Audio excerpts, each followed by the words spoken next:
everyone, and welcome to Craft Conversations. And we are here today with Elijah Martel. Elijah is welcoming us here at their kind of studio at St. Michael's Printshop, where they kind of do their magic. Elijah, before we start these in-depth conversations, tell us a little bit on how did you end up in Newfoundland and what was your journey to get here? I know you work in Turkey and in other countries, and you are from Seattle.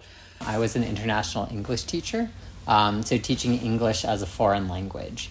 And I worked in Argentina, I worked in Eastern Turkiye, I worked in Mexico, I worked in Mongolia, and I worked in the United States working with immigrants and refugees and people learning English as a second language. That was great. It was also exhausting. So I got burnt out living out of a suitcase, moving every year or every couple of years. So I moved home to Seattle in 2017 and went to a community college to kind of chase the dream and take a printmaking class while I waited, applying for jobs, trying to change fields. Shout out to everyone who didn't hire me to be a basic office assistant, because if they had hired me right away, I would not be where I am now. I started out saying, okay, well, I'll just take this printmaking class while I'm kind of killing time waiting for the next thing to come through. And then that turned into also a drawing class and a sculpture class and a ceramics class and a digital art class, and it sort of snowballed, and it was like being forced to confront the reality that I was finally doing the thing that I'd been teaching English to procrastinate on doing for 5 or 6 years. Because it's scary to do the thing that your heart tells you that you want, but you don't know if you'll be good at it. Or you don't know if you can make a living doing it. So this was a 2-year program where I was entered as a non-traditional student. It was a mix of teens, working adults, retired folks, a commuter school that anyone could enter with affordable tuition. I had an amazing time. I had done a bachelor's degree in Spanish, Latin American studies with a minor in film studies. Okay. And I was just on edge all the time, on my toes, feeling like I had to present a certain way, feeling like I had to be a certain kind of person to blend in with this sort of upper class New England milieu at this liberal arts college, which is not where I come from. And so I was constantly feeling like an alien and watching myself and moderating how I expressed myself and controlling for gender presentation, controlling for tone of voice, just trying to seem professional, trying to be the person who I thought I had to be. It was very liberating to be in an environment where there's folks from all walks of life at all stages in their lives with all kinds of different goals, just trying new things with minimal negative consequences, I guess. Right. I did this 2-year program and had 2 options, and one was 2 job offers coming out of that program. One was to join a team that was doing collaborative large-scale murals in corporate offices in downtown Seattle. That was kind of gig work, but it was the first time that anyone had seen what I was doing with art and said, you could do that professionally and I'll pay you for it. The other option was to stay on as staff at the community college working in events and communications in the Student Leadership and Multicultural Programs office. And that was kind of backsliding toward the field of education, which was my comfort zone. It represented long-term stability, and being in the United States, it had healthcare attached. And so I went with what was safe and what was stable, and was validated in my choice by the fact that we went into COVID lockdown less than 6 months later. I was grateful to be in a situation where I was able to work remotely, grateful to be in a situation where my ability to access healthcare during a global pandemic was not tied to my ability to get short-term art jobs. And it was a survival choice, but it signaled to me, I thought, kind of the end of the dream. Okay, well, you had a good run, you had your fun in this 2-year art experience, and now it's back to real life.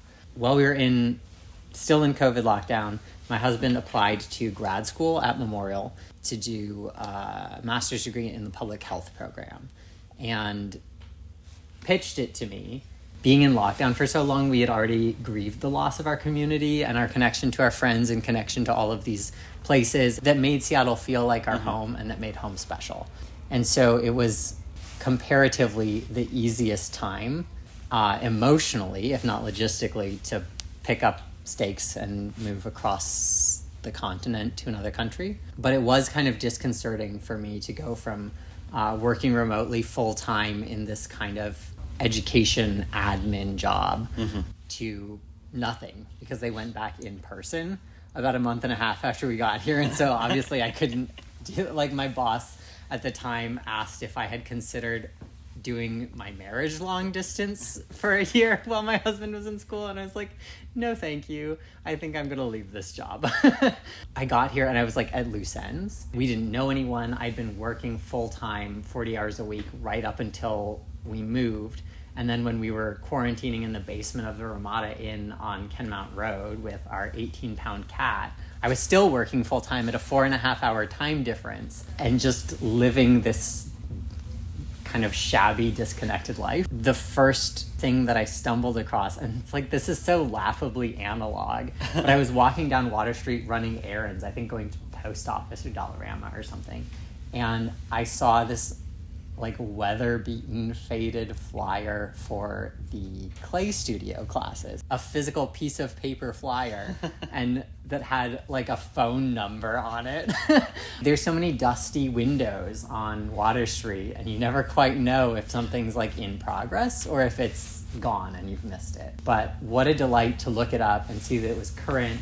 And, you know, I dabbled in ceramics back in 2018 when I was a student at the community college and had always wanted to get better at wheel throwing and just hadn't had the space or time. So not something that I was doing, but something that I was happy to kind of throw myself into and start meeting people and making friends. And as we were cleaning up after class one day, I made some throwaway remark about if I was really meticulous in sponging off like the top, the edge, the bottom, the underside of the, you know, like big plastic tray that your wheel goes into. I'm like, well, that's, you know, it's because I'm trained as a printmaker. Someone was like, oh, then you must be over at St. Michael's Printshop. And I was like, St. Michael what?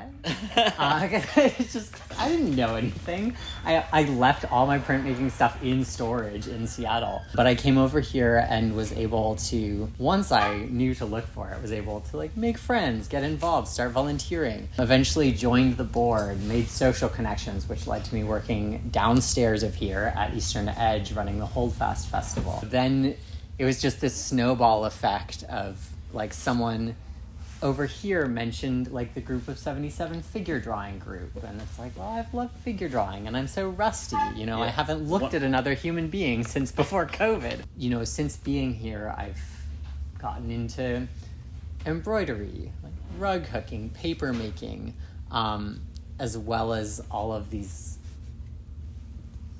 things that I did before COVID that I sort of dusted off and got back into clay and got back into printmaking and screen printing. So I have a massive stack of handmade paper here, and this is the result of a couple different batches. This is a process that I started learning after I got here and found out that it was very tricky to get paper for printmaking, but that also I was getting massive amounts of junk mail every day, and I was like, surely there's some way to solve this problem with the resources on hand. So this one gets its color because it has like egg cartons and paper bags in it. When I was making this paper, I wasn't sure if it would work for collograph, which is one of the processes that I work in, where the paper has to be soaked and then run through the press so that it absorbs the ink. And I was concerned that this paper, where it was handmade, would just dissolve. And it was a pleasant surprise when it was able to kind of withstand that process and take the image. For screen printing, what makes it good is to have a smooth enough finish that it can pick up the details and not get lost by virtue of, you know, like running over a wrinkle. And we've started saving print scraps from the shop as well to just kind of create more of a closed ecosystem of using everything that we have, like every scrap of really nice paper, like cotton rag, give it another life. This one does definitely have a cat hair in it, which is fun and exciting, and you never know what you'll find. When I was in residency at Union House Arts, I started experimenting with different shape molds and decals, creating these little circular pieces of paper that have bits of seaweed blended into them. And, that changes the color and texture. What's nice about the paper making is that it's a very, mechanical, repetitive, process-oriented experience where if you have no idea what you want to make, but you have to be doing something, this is a fantastic way to kind of, clear the mind. And do you guys have, a community scrapping? Because I know you talked a lot about, community here, and yeah.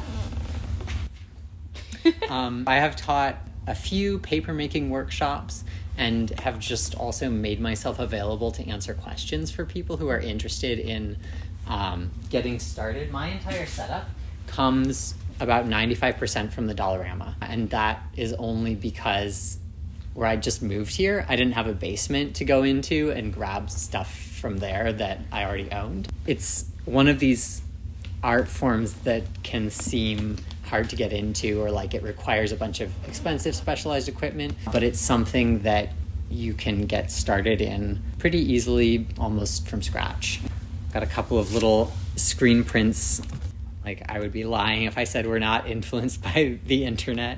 I have here just some kind of work in progress, old family photos, pages from zines, more pages from zines. Historically with zines, that's been the power of them, is kind of before the internet, zines were one of very few ways that you could put your narrative out into the world to a broader audience than people you could speak to, with no gatekeeping, no publisher, no curator, no gallery. It was just this kind of one-to-one, exactly, no censorship. The internet now, I think, is inescapable. I think it's disingenuous to pretend that the internet doesn't influence many of us and how we work and how we relate to our work. It's on the one hand, there's this narrative about social media has poisoned us and you have to be able to make work just for you and keep it a secret and not post it on your socials and not show it to anyone.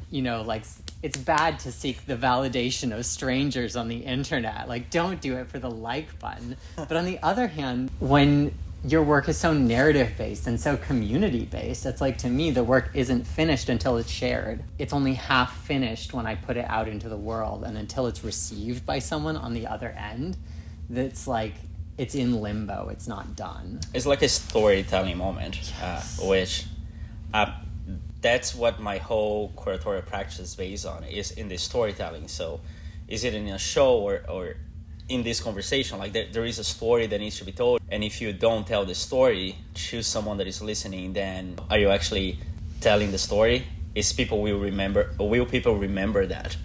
The way you tell the story and yes. the way that you promote that story to yes. to the public is something that is so personal to you and so private. But at the same time, when you make a piece and you put that on a gallery wall or on your Instagram for the likes, you're actually putting that story in people's face, and they have to acknowledge that either they like it or not. So how do you feel about that? Yeah, it's both very intimate and very confrontational, which is me in a nutshell, I guess, right? I think that the role of art or craft or narrative or storytelling is to take big ideas or challenging ideas or narratives that are maybe unfamiliar and package them in a way that it kind of disarms people, and so people are able to receive it. I don't know, there's this weird duality of my work, zines, where it's sort of okay, into the paper cutter, and if it doesn't line up, it doesn't line up. It's okay, it's good enough. It's the spectacle is in the importance is in the quantity, or it's something so time consuming and meticulous and like teeny tiny stitches, just like experiments, processes that consume a lot of time, like paper making. Hand making paper takes a lot of time. At least for me, I don't know. Some people might be fast at it. I'm really slow. Somewhere in the middle of these two things, or maybe the common thread or the common denominator, is like seeing the human hand, like the touch of the human hand, like the echo, or like the imprint in the negative space of the person who made it, and being forcibly reminded that like this comes from a human being, this comes from a human person. Despite being a recovering perfectionist in my personal life, I really value imperfection in work, or just like something that separates us from the machines, something that conveys like the humanity of what we're trying to do, which like for me at its core is like use an object with a story embedded in it to connect to someone who doesn't know me. So it's literally embracing the mistakes and send your message away. If somebody can't love me with an inky fingerprint on the corner of my piece of paper, then it's like they're missing what my work is about, you know? So when I was in residence in Port Union, I was like taking notes, doing sketches out in the community. It was in November, it was freezing cold. Like every day that it was nice enough to draw outside, I would take my sketchbook and go draw outside. And some of these like made it into a zine, and some of them didn't. And it's just kind of like the act of doing it and being a person out in the community visibly making art so that people could ask questions, and it was like a plot device to try and meet people and make friends, because I was like alone there in November and didn't know anybody. So yeah, one of the things that I find fascinating on your story is that like being a foreigner myself, like there is like a lot of like connections that happen, and sometimes you don't know where they came from. And I find that based on the work that I know from you, like you carry that connection into that work. So you talk about your history, you talk about the story behind the piece, and you talk about the community and the queerness and the tangibility and the ephemeral facts that art has in people, and that the art is on itself. I think that's fascinating, because talking to so many expats and like newcomers, like you keep hearing those stories. Sometimes they're great, sometimes they're not, and everyone comes from a different place. One of the things that fascinates me the most about your journey and your work specifically is how you're able to transport that message no matter what medium you're working with. Because I've seen your work in printmaking, I've seen your zines, and I've seen your embroidery work, and all of them carry them with them like so much meaning that it's not just the piece itself. There was something that you said about like fighting the queerness and fighting the loss of community, and that's a little bit what like craft is about. Is like is the community and the ability to express yourself as you are without judgment. So how do you find yourself in that transitional space of, you know, that being something that you went to university to learn, which was printmaking, and like all the other art language that you've been working these days? I think maybe what you identified as the common thread in my work is the narrative voice, because for me, like the materials, the visuals, that all comes second. There's always some kind of a story that I want to be telling, even if I have to make the thing to fully understand what it is. And I think that there's something like unique and special about sitting around a table with people making something together, or like making different things in the same space. I don't know. It's the sense of community, right? Yeah, I think that's where it comes through. Like for me, for example, when I start working on textiles, what I found fascinating is no matter how many books you read and no matter how many YouTube videos you watch, there's always someone next to you that will give you a tip that is in none of those books, and that will share with you like the knowledge of that specific place where you're in, that will transform the way that you do the work. you carry is not just the narrative, but it's the memory, is the connection between the final work and the memory of that work. So it's not just work for the work itself. That's so interesting because so much of my life I've lived alone. Like, I am the only common thread that connects like a year in Argentina to like a year in Mexico to a year in Mongolia. There are so many like places that I've been as a solo traveler, or just living by myself in all these places and trying to situate myself in a new culture, in a new physical location, trying to form a new community every year from scratch. But it's like, if I forget that, it's gone. If I don't take a proactive role in telling my story, no one will know it. And I think part of that is informed by queerness, is informed by this idea that like we need to be forthright about ourselves so that people will treat us like human beings. That it's like we take away layers of fear and prejudice by actively controlling our own narratives. Before we went into lockdown, I've been doing zine making, like teaching a ton of workshops, organizing queer zine exchanges in the mail with the local library, tabling at zine fests, which sometimes was like a huge, big event, and sometimes was somebody gave us table space in the back of a bar during off hours, and we would set up there and just kind of like sell stuff out of a suitcase. And that, of course, also ended when we went into lockdown. And some people pivoted to selling zines on Etsy or selling zines on Instagram. But to me, it was like, if I couldn't sit at a table and talk to someone or just chat with people who came through to browse, I was like, what's the point? We hunkered down through lockdown. We survived. I lost all studio access. My printing practice stopped dead. I was doing some like small scale like drawing, but not very much because I just didn't feel like making art. It was a global pandemic. It still is. People are dying.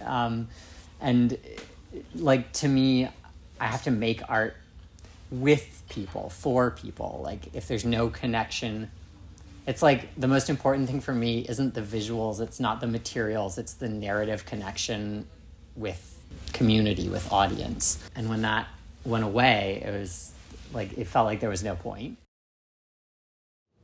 Ordinarily, I would never say that my favorite place was like affiliated with my place of work. Yeah. I guess it's your favorite place at your place of work. My place of work just happens to have this gorgeous like fake living room set up with a art and zine library attached. It's an open space that anyone in the community can come to and check out a book.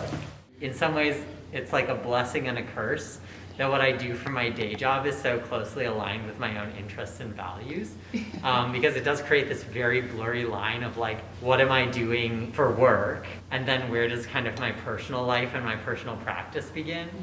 For someone whose work and art is so community-based and community-oriented, does creating a new accessible art event for the public count as part of my arts practice? Or do we, drop the guillotine of artificial separation between this thing because I got paid an hourly rate to put it together versus my arts practice then becomes only what I do sitting alone in a corner in my house or like in a separate space, being on the board at the Printshop, leading workshops up there. Is that, like, to me, that's as much a part of my practice as the physical objects that come out of my sitting down alone time. The embroidery and the zine festival are like on equal footing. It's about creating community, sharing narrative, creating connection. And whether I'm doing that myself or whether I'm creating like a platform and a space for other people to do that, people who maybe don't think of themselves as artists or see themselves as having a place in the art world, like, to me, what I'm building is at least as important as the physical object that I'm producing. is it art? Is our whole life art, depending on how we live it? Anything is possible.